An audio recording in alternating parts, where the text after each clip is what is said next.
কাম অকণমান আছিলে সেইবাবে ওলাই আহিলোঁ, কামখিনি কৰিলোঁ। এতিয়া যামগৈ। এইখিনি বৰ ধুনীয়া ঠাণ্ডা, সেইকাৰণে অকণমান ৰৈ দিছোঁ ইয়াতে। ইমান যে ৰ'দ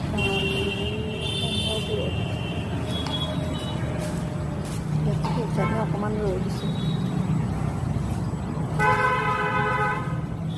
কামখিনি শেষ হোৱাৰ পিছত ভাবিলোঁ ল'ৰাটোৰ চুলিখিনি বহুত লম্বা হৈছে। ইমান গৰমত চুলিখিনিৰ পৰা সি আৰু বেছি অসুবিধা পাই আছে, যিহেতু চুলিৰ পৰা বেছি গৰম অনুভৱ হয়।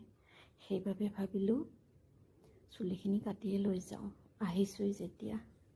সেয়ে চেলুন এখন পাই বহাই দিলোঁ ল'ৰাটোক। এই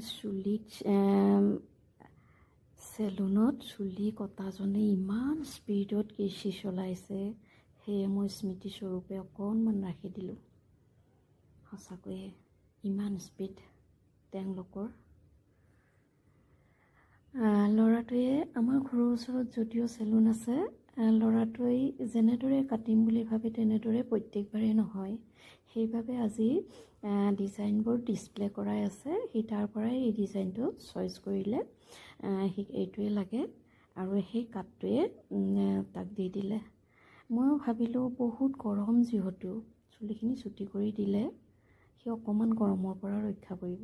সেইবাবে চুটি কৰি দিয়াই মোৰো ভাল লাগিল, অকণমান গৰমটো কম অনুভৱ কৰিব। সেয়ে এতিয়া হৈ গ'ল। এইখন কি বা কয় নাম নাজানো দেই।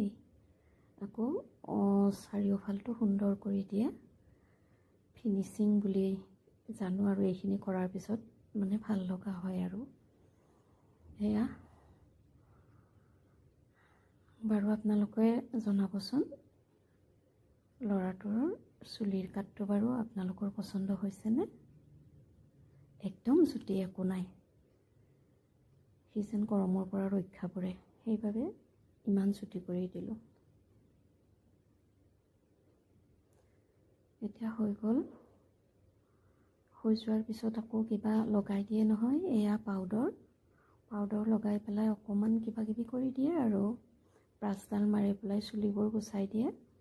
টুকুৰা টুকুৰি চুলিবোৰ চাৰিওফালে পৰি যায় যে বডিত, সেইবোৰো গুচাই দিয়ে। এয়া আৰু ফিনিছ।